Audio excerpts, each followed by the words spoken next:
আমার কাছে মনে হয় নিজের তৈরি যে কোনো জিনিস ব্যবহার করলে তার প্রতি একটা অন্যরকম আনন্দ বা ভালো লাগা কাজ করে। আর তাই তো নিজের জন্য তৈরি করে নিলাম এই জামাটা। আজকে আপনাদের সাথে শেয়ার করব এই জামাটা আমি একদমই সহজভাবে কিভাবে তৈরি করে নিলাম। এই তো তার জন্য আমি এখানে ফেভিকলের রঙগুলো নিয়েছি। আর এখানে আমি একটা জামা নিয়েছি। জামাতে রং করার জন্য নিচে আমি একটা পেপার বিছিয়ে দিয়েছি।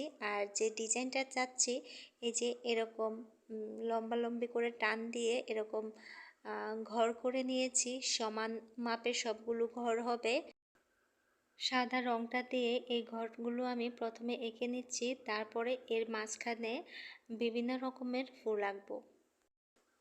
আমি আঁকাআঁকিতে তেমন পারদর্শী না, তবে যতটুকুই পারি নিজের জামা নিজে ডিজাইন করে পরতে খুব পছন্দ করি। এখন এখানে যে ঘরগুলো করেছি সেই ঘরগুলোতে এক একটা ঘরে এক একটা ফুলের ডিজাইন করব।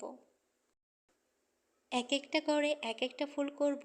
আর তার জন্য একটা ফুল আমি বাছাই করে নিয়েছি, আর এটা যেখানে যেখানে যাচ্ছি সেখানে এঁকে নিচ্ছি। আর এভাবে করে করলে হয় কি, এভাবে করলে সময়টাও কম লাগে, তার সাথে আমাদের রঙটাও অপচয় কম হয়। একটা রঙের কাজ শেষ হয়ে গেলে আমি আরেকটা রং করব।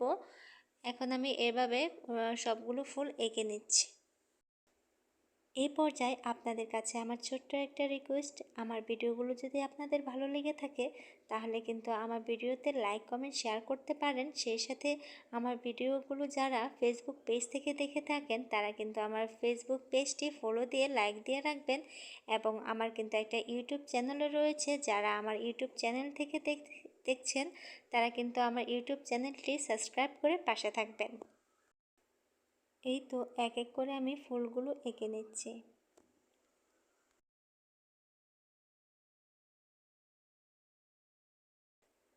দেখতে দেখতে আমার কিন্তু ফুলগুলো সবগুলো করা হয়ে গেছে।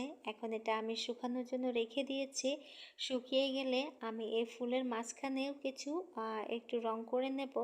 আর এই তো নিচের পাটেও আমি এভাবে কাজ করে নিয়েছি। নিচে আমি দুইটা স্টেপ করেছি, আর উপরে গলাটা তো দেখতেই পাচ্ছেন। এখন আমি এই রংটা শুকিয়ে যাওয়ার পর এখানে আরও একটু রং করে নেব, যাতে দেখতে আরও বেশি ভালো লাগে। এখানে লাল রংটার উপরে একটু অরেঞ্জ কালার দিয়ে দিচ্ছি।